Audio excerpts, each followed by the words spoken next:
존귀하신 하나님 아버지, 이 시간 여전대 전국연합회는 우리 민족의 참극인 6.25 동란의 아픔을 되새기며 나라와 민족을 위한 6.25 기념예배를 함께 드립니다. 하나님께서 예정하신 통일의 그날을 바라보면서 민족의 평화를 위하여 에스더와 같은 결심으로 하나님께 나아가고자 합니다. 이 예배를 온전히 받으시고 우리 통일 염원을 이루어 주옵소서. 예수님의 이름으로 기도드렸습니다. 아멘.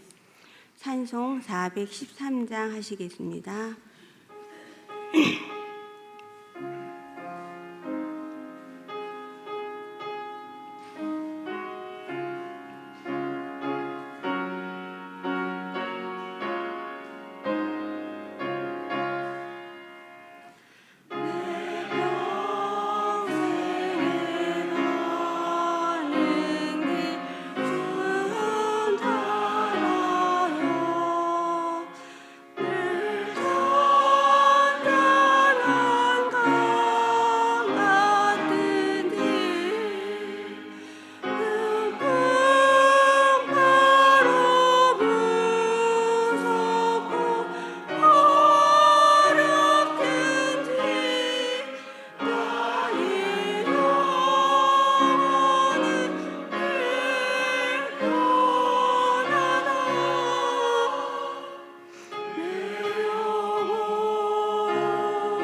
위한 김희경 권사님께서 기도 인도해 주시겠습니다.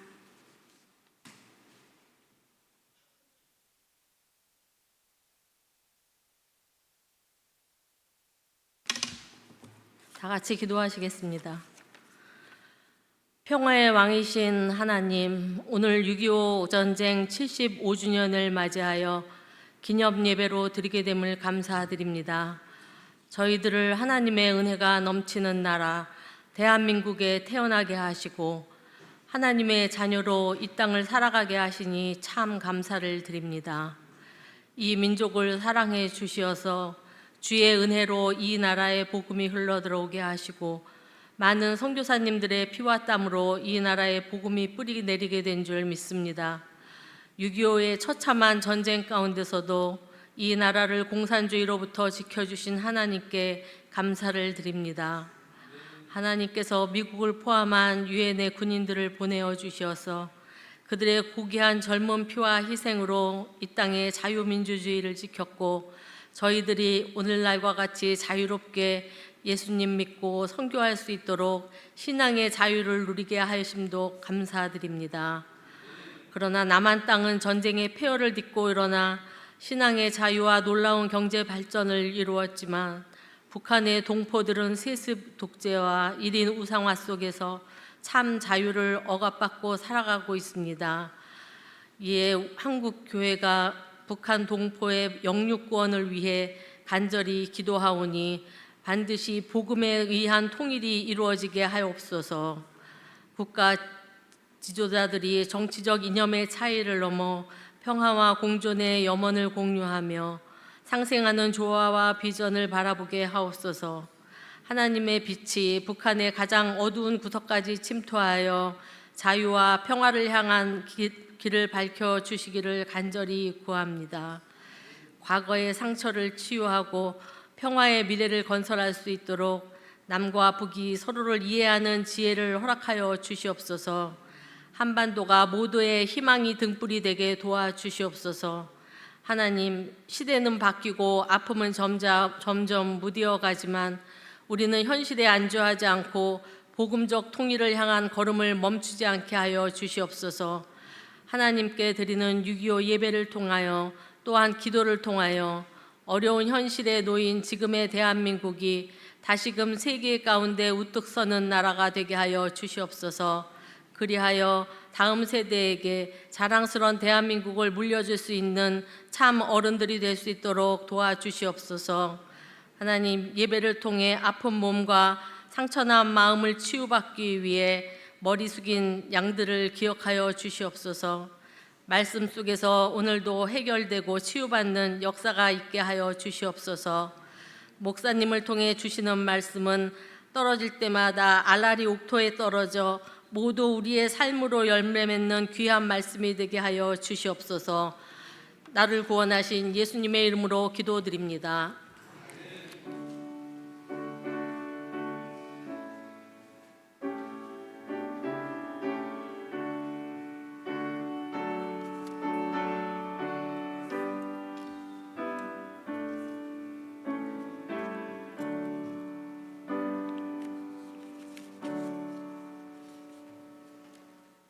윤양순 권사님 나오셔서 성경 봉독해 주시겠습니다.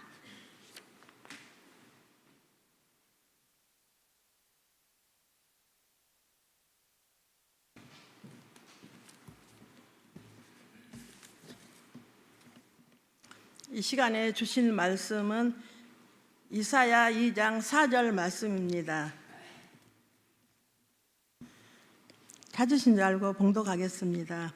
그가 열방 사이에 판단하시며 많은 백성을 판결하시리니 무리가 그들의 칼을 쳐서 보습을 만들고 그들의 창을 쳐서 낯을 만들 것이며 이 나라와 저 나라가 다시는 칼을 들고 서로 치지 아니하며 다시는 전쟁을 연습하지 아니하리라. 아멘.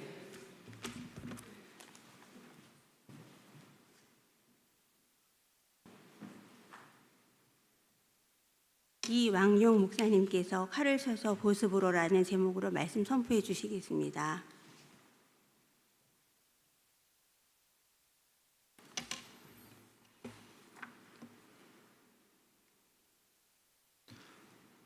네, 오늘은 참으로 특별한 날입니다. 절대 우리나라 사람들의 기억에 잊어져서는 안 되는 그러한 날이죠. 오늘은 6.25 전쟁 발발 75주년이 되는 날입니다. 오늘은 그날을 기념하여 함께 평화와 화해를 주제로 하나님의 말씀을 나누려고 합니다. 오늘의 본문은 하나님께서 선지자 이사야에게 화평과 평화에 대하여 말씀하시는 내용입니다. 그런데 이러한 말씀은 단지 이사야 한 사람에게만 하시는 말씀이 아니었습니다. 당시 그가 속한 남유다에 있는 사람들을 포함하여 하신 말씀이십니다. 그것도 그럴 것이 당시 남유다의 상황은 참으로 불안한 상황이었습니다. 정치적으로는 아수르 제국이 점차 강대해져서 남유다를 포함한 주변 국가들에게 상당한 위협이 되는 상황 가운데에 있었습니다. 또한 정치적 생존을 위해서 남유다는 때로는 애굽, 때로는 아수르를 의지하며 외교적으로 요동치는 상황 가운데 있었습니다. 또한 본문의 앞장인 1장을 보시면 그 나라 안의 상황도 암담하였습니다. 지도자들은 뇌물을 받고 재판을 굳게 하며 사회 전반에 불의와 타락이 만연하였습니다. 이러한 상황 가운데에서 하나님은 이사야를 포함한 남유다의 백성들에게 오늘의 본문의 말씀을 하신 것입니다. 그렇다면 함께 그 말씀을 자세히 들여다보겠습니다. 오늘 읽은 4절의 말씀을 보시면 열방 사이를 판결하는 그가 등장합니다. 여기서 그는 바로 여호와 하나님이십니다. 그런 하나님께서는 직접 심판자가 되시며 통치자가 되십니다. 그리고 그분께서 통치하시는 나라의 모습이 아래와 같이 드러나는데요, 바로 칼을 쳐서 보습을 만들고 창을 쳐서 낫을 만드는 그러한 나라가 바로 하나님께서 통치하시는 나라라는 것입니다. 이 말씀 속에서 보습이라는 단어는 현재 잘 쓰지 않기에 사진을 가지고 와봤습니다. 네, 그림에서 보시는 것은 농기구 중에 쟁기인데요, 그 쟁기의 바닥을 보시면 산 모양의 연장이 조그맣게 보이실 것입니다. 이것이 바로 보습입니다. 따라서 이 말씀의 뜻은 칼과 창을 쳐서 농기구인 보습과 낫을 만드는, 그야말로 전쟁과 다툼이 없고 평화만이 거하는 나라가 바로 하나님의 나라임을 전하고 있습니다. 하지만 우리가 살아가는 오늘날에는 현실의 칼과 창이 끊임없이 날아들고 있는 것 같습니다. 먼저 우리나라는 전쟁이 끝나지 않은 휴전 상태에 있는 나라이죠. 그 시작은 1950년 6월 25일이었습니다. 그날 새벽 4시경 북한군 약 15만 명이 38선 전역에서 남한을 기습 남침하였습니다. 그리고 불과 3일 만에 서울이 함락당하였습니다. 북한의 기습적인 공격이었기에 국군은 속수무책으로 밀릴 수밖에 없었죠. 이렇게 국군과 미군은 최후의 보루로 부산을 중심으로 낙동강 방어선을 구축하였고, 북한의 기습 침략을 규탄하여 이 전쟁에 참여키로 한 유엔군의 긴급 개입으로 인해 전선을 유지할 수 있게 되었습니다. 또한 9월 15일 메가더 장군이 지휘한 인천 상륙작전이 성공으로 이끌었고, 국군은 9월 28일 서울을 수복하였습니다. 하지만 10월 말부터 중국의 지원군이 대규모로 개입하였고, 국군과 유엔군은 다시 후퇴하여 전선은 다시 남쪽으로 밀리게 됩니다. 이후 38선 인근에서 치열한 공방전이 벌어져 전선은 고착화되었고, 전쟁이 발생한 지 무려 3년 1개월 만인 1953년 7월 27일 전쟁이 종료된 것이 아닌 휴전 상태로 종결되었습니다. 이렇게 전쟁은 일단락이 되었지만 전쟁의 참상은 너무나도 컸습니다. 총 300만 명 이상의 인명피해를 낳게 되었고 1000만 명의 난민 및 이상 가족의 발생, 60만 호 이상의 주택이 파괴되었습니다. 이렇던 6.25 전쟁은 한 민족이 서로 총부리를 겨눈 한반도의 비극이었으며 냉전과 이념의 갈등 속에서 수많은 생명이 희생된 참사로 기억되고 있습니다. 아직도 우리나라는 정전 상태에 있을 뿐 평화협정은 체결되지 않은 상황 가운데에 놓여 있습니다.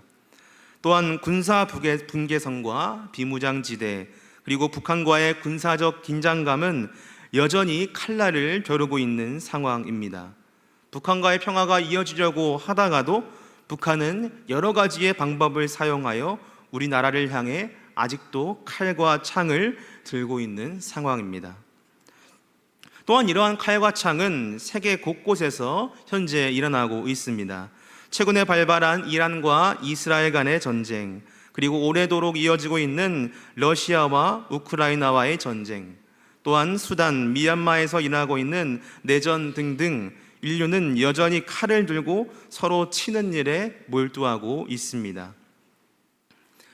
또한 이러한 칼과 창은 우리의 눈에는 보이지 않지만 우리나라 내에서도 존재하는 것 같습니다. 이번 선거에서도 드러났듯이 매 선거마다 마치 선을 그어 놓은 듯이 보이는 이러한 동서로 나뉘어진 국민들의 이념 차이를 바라보고 있노라면 절로 한숨이 쉬어지고 이러한 상황이 안타깝게 느껴집니다. 어떤 지역은 무조건 보수, 어떤 지역은 무조건 진보라고 낙인을 찍는 선입견이 자연스레 생기게 되고 서로를 이웃이 아니라 상대편, 경쟁자, 심하면 적으로 여겨지기까지 합니다. 세대 간의 갈등도 빠질 수가 없죠. 기성세대는 청년들을 요즘 애들이라고 무시하고 청년들은 어르신들을 꼰대라며 소통을 거부합니다. 어떻게 보면 세대 간의 차이는 자연스러운 것 같지만 경멸과 이러한 단절은 칼이 되어 돌아옵니다. 또한 사람들의 마음속에 칼과 창이 또한 존재합니다. 가정 안에서의 싸움, 교회 안에서의 분열, 온라인과 SNS 속에서의 혐오 등등 사람의 말 한마디가 칼이 되고 시선 하나가 창이 되어 여러 사람을 찌르고 있습니다. 이러한 결과로 OECD 가입 국가 중 우리나라의 행복 지수가 벌써 오래전부터 최하위권이라는 사실만 보아도 이를 쉽게 알 수 있습니다. 이러한 현실을 바라본다면 수많은 칼과 창이 존재하고 있고 이에 대한 상처들도 우리나라를 포함한 세계 곳곳이 얼룩지고 있습니다. 그렇다면 이러한 시대 가운데에 우리와 같은 신앙인들은 무엇을 바라보며 나아가야 할까요? 바로 하나님께서 꿈꾸시는 비전을 붙잡아야 할 줄로 믿습니다. 다시 한번 오늘의 본문을 읽어보도록 하겠습니다.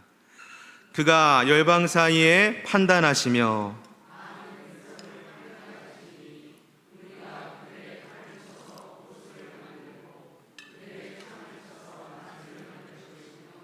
이 나라와 저 나라가 다시는 칼을 들고 서로 치지 아니하며 다시는 전쟁을 연습하지 아니하리라. 칼을 쳐서 보습으로, 창을 쳐서 낫을 만들게 되는 이 전쟁의 무기를 도구로 바꾸는 평화의 나라가 바로 하나님께서 꿈꾸시는 비전이며 동시에 우리가 바라보아야 할 나라입니다. 이러한 나라는 단순히 전쟁이 없는 상태를 말하는 것이 아닙니다. 직접 칼을 쳐서 보습으로 그리고 창을 쳐서 낫을 만드는 능동적인 회복을 뜻합니다. 단순히 수동적으로 이루어지게 되는 평화가 아니라는 것이죠. 그렇다면 하나님은 이 보습과 창과 같은 이 농기구를 들어 왜 하나님의 나라에 대해서 설명하셨을까요? 그것은 이 농기구를 통하여 농작물들이 생명을 키울 수 있게 되듯이 칼과 창을 들어 인간의 생명을 죽이는 것이 아닌 보습과 낫을 통하여 인간의 생명력을 키우는 그러한 뜻에서 이러한 농기구를 비유로 드신 것입니다. 따라서 하나님은 이 전쟁을 하는 칼을 완전히 없애시는 분이 아니십니다. 그 칼을 생명력을 키우는 도구로 바꾸시는 분이심을 우리는 생각해 볼 수 있겠습니다. 저는 영화를 참 좋아합니다. 그 중에서도 참 뜻이 있고 이 메시지가 남는 그러한 영화를 좋아합니다. 제가 감명 깊게 보았던 영화 중 하나인 피아니스트라는 영화가 있습니다. 혹시 아시나요? 네, 저희 어머니와 어릴 적 많이 보았던 영화입니다. 이 영화는 2002년도에 만들어진 작품으로 제2차 세계대전 당시 나치 점령하에 폴란드 바르샤바에서 살아남은 실존 인물인 블라디슬라프 슈필만의 회고록을 바탕으로 만들어진 영화입니다. 이 영화의 줄거리를 잠시 소개하자면 이 영화는 폴란드의 피아니스트 슈필만이 한 공영방송에서 피아노를 연주하다가 방송국이 폭격을 당하게 되어 미처 연주를 끝내지 못하고 바깥으로 도주하면서 영화가 시작됩니다. 이어 나치 독일이 자신의 조국인 이 폴란드를 침공하게 되면서 그와 그의 가족들은 바르샤바에 고립이 됩니다. 또한 그와 그의 가족들은 유대인 출신이었기에 당시 나치 정책에 의해 여러 가지로 어려움을 겪게 됩니다. 결국 그는 모든 가족과 이별을 하게 되고 여러 사람의 도움을 받으며 목숨만 부재한 채 숨어 살게 됩니다. 하지만 숨어 살던 그곳마저 봉기로 인하여 독일군이 그가 살던 주변 건물에 불을 지르게 됩니다. 그리하여 그는 그곳에서 간신히 빠져나와 다시 그가 있었던 유대인이 모여 살았던 저러한 지역으로 들어가게 됩니다. 하지만 이미 그 지역은 폐허가 되어 버렸습니다. 이미 폐허가 된 그곳에서 그는 여러 곳을 뒤져가면서 먹을 것을 구해서 살던 중 정말 간신히 큼직한 저런 피클 통조림을 발견하게 됩니다. 그 이후 통조림 따개가 없어서 방법을 강구하다가 쇠 꼬챙이를 가까스로 발견하게 되어 그것을 통해 통조림을 따려고 하다가 그만 떨어지고 맙니다. 그리고 통조림이 바닥에 대굴대굴 굴러가게 되는데요. 슈필만은 그 주인공은 그것을 잡으러 가려던 중 그의 앞에 저런 모습처럼 나치 장교가 등장하고 맙니다. 영화를 보시면 주인공인 슈필만과 나치 장교 호젠벨트가 만나는 장면이 정말로 압권입니다. 자, 과연 이 나치의 호젠벨트 장교는 슈필만을 어떻게 하였을까요?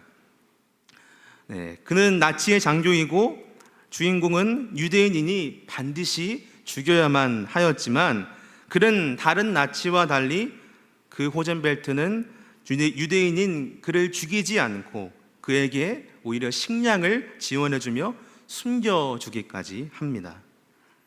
이러한 호젠벨트 장교의 양심이 있는 행동으로 사람의 생명을 살렸던 모습은 칼을 보습으로 만드는 평화의 정신을 상징적으로 보여준 인물이라고 생각이 됩니다. 이처럼 하나님은 우리에게도 우리의 모습을 통하여 이 나라를 평화롭게 만들기를 기대하고 계십니다. 바로 지금의 처한 현실에 대하여 우리가 수동적인 자세로 나아가는 것이 아니라 칼을 쳐서 보습으로 만드는 적극적인 평화를 말씀하고 계십니다.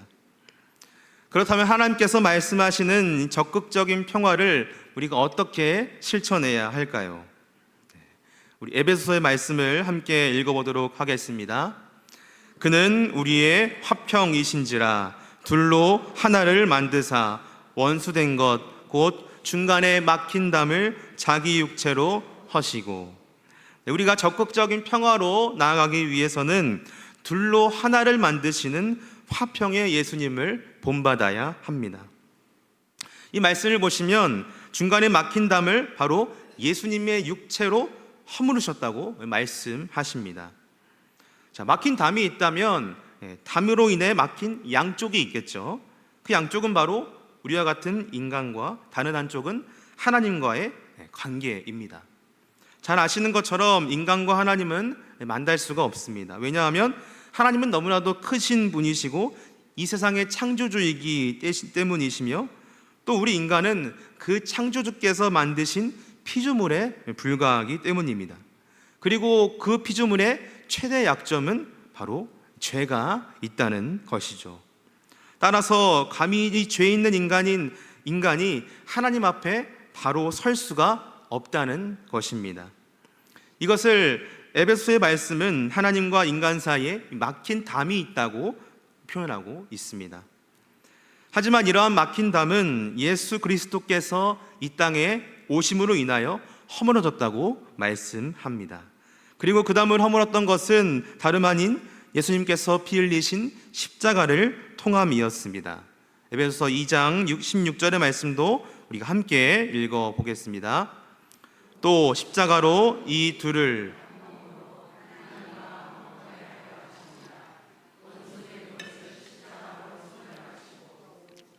그 예수 그리스도께서 십자가에서의 죽으심으로 말미암아 하나님과 인간은 담을 넘어 소통할 수 있게 되었습니다.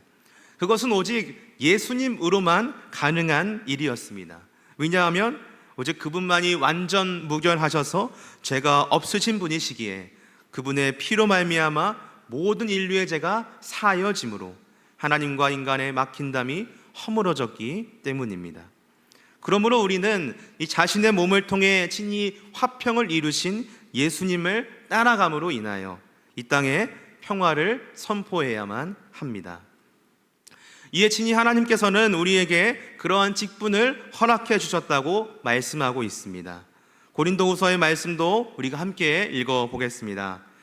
모든 것이 하나님께로서 났으며 그가 그리스도로 말미암아 우리를 자기와 화목하게 하시고 또 우리에게 화목하게 하는 직분을 주셨으니, 이 말씀처럼 하나님께서 우리에게 화목하게 하는 직분을 허락하셨으니 능히 우리는 그 화목을 이 땅에서 충분히 이룰 수 있습니다.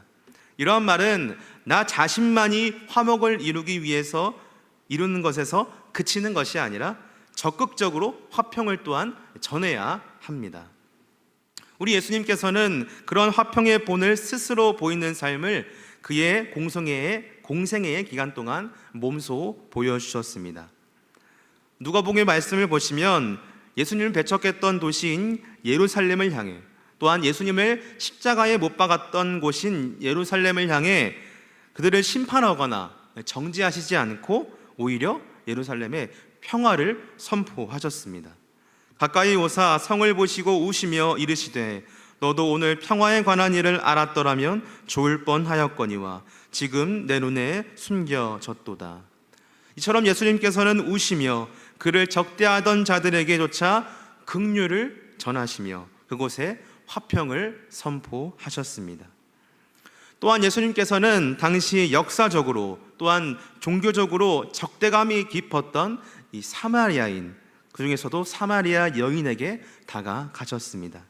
그리고 그 여인에게 말을 건네시고 또한 진리를 선포하셨습니다. 우리 이 말씀은 우리 함께 읽어보도록 하겠습니다. 이 물을 마시는 자마다 다시 목마르려니와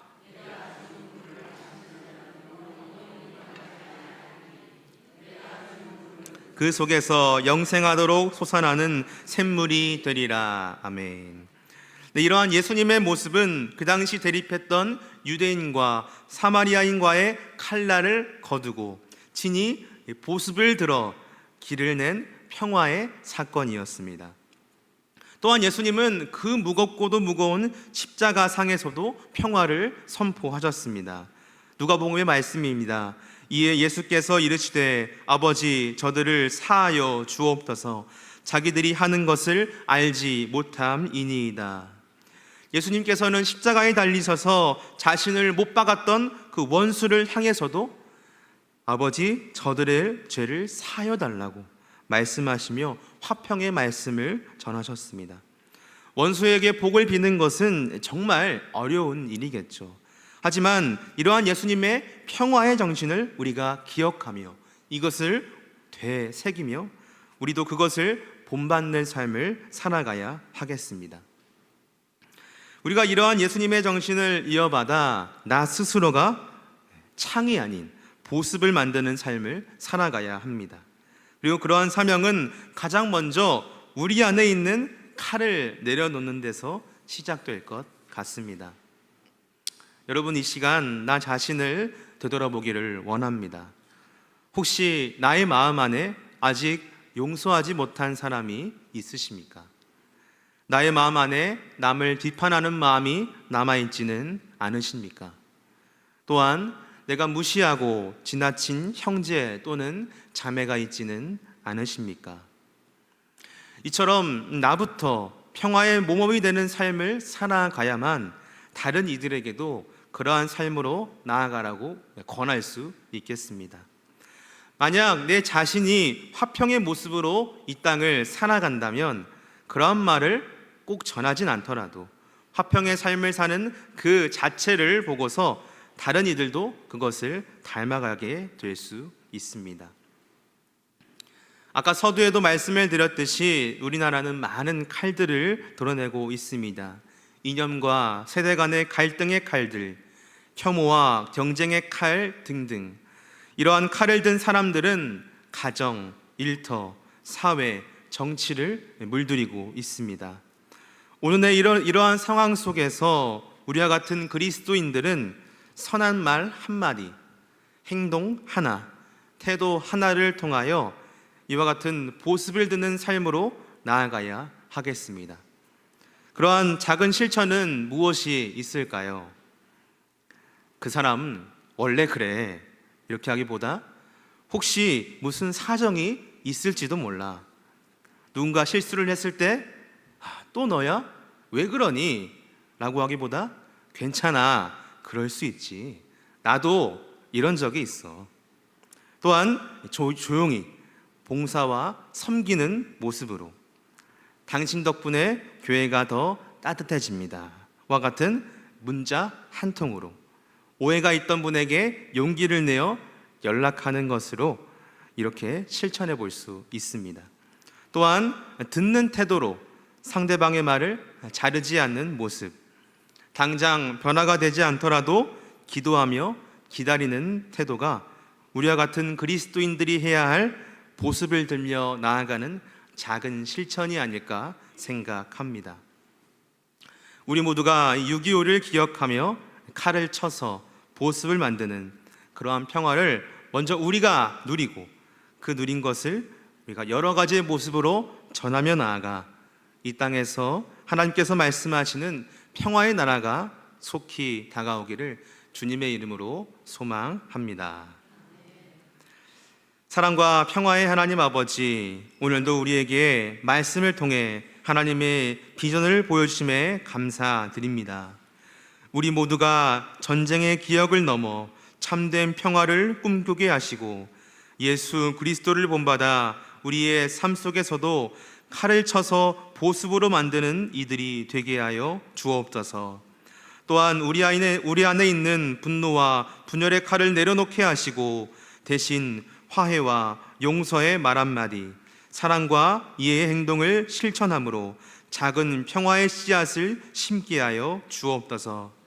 우리의 가정 안에서, 교회 안에서 세대 간의 벽을 허무는 도구로 우리를 사용해 주시고 더 이상 미움과 갈등이 아닌 예수님의 십자가를 따라가는 자로 이 땅을 살아가게 하여 주옵소서.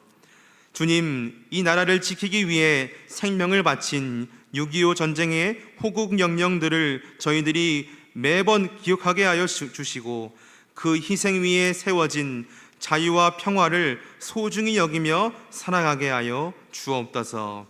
감사드리오며 예수 그리스도의 이름으로 기도드립니다. 아멘.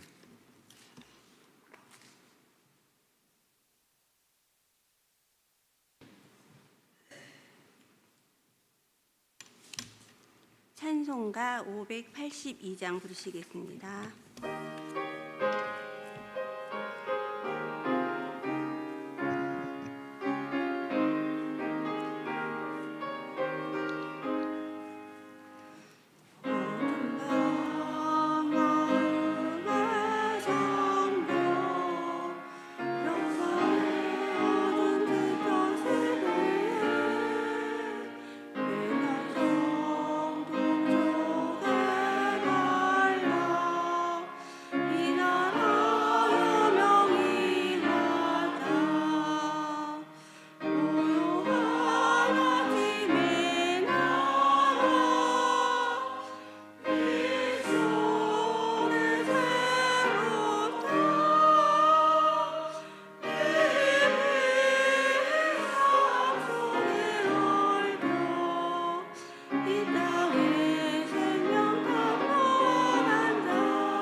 드려진 헌금을 위해서 김미호 권사님 헌금 기도해 주시겠습니다.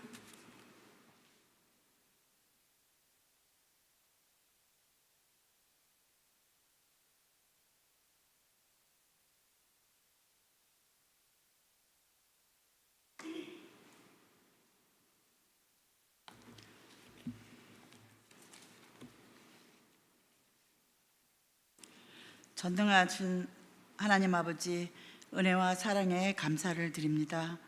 오늘도 저희들을 기억하시어 예배의 자리로 불러주셔서 감사를 드립니다. 오늘은 특별히 6.25 기념 수요 예배로 드리게 하시니 또한 감사를 드립니다. 주님, 저희는 이 시간 6.25 기념 예배를 드리면서 이 땅의 자유와 평화를 위해 젊음과 목숨을 바친 호국 영령들의 희생을 잊지 않고 감사하며 지금 누리는 자유와 평화가 결코 값없이 주어진 것이 아님을 잊지 않는 저희들이 다 되게 해 주시옵소서. 이 시간 순서에 따라 마음과 정성을 모아드리는 이 작은 예물이 주님의 나라를 위해 귀하게 사용되길 바라오며 모든 말씀 예수 그리스도의 이름으로 기도드립니다. 아멘.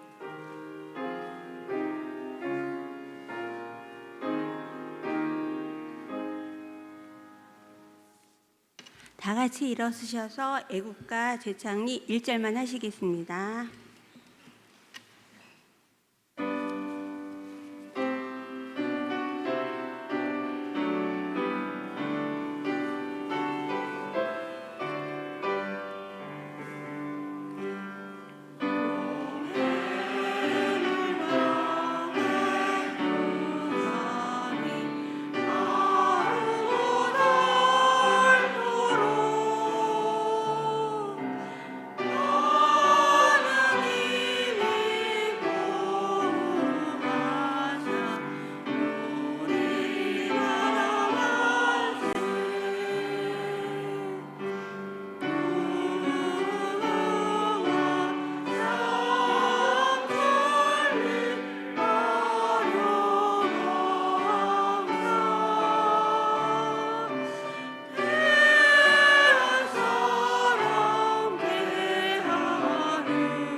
이왕종 목사님께서 축도해 주시고 여전도 회가 후에 제창이 있는데요. 1절만 하도록 하겠습니다.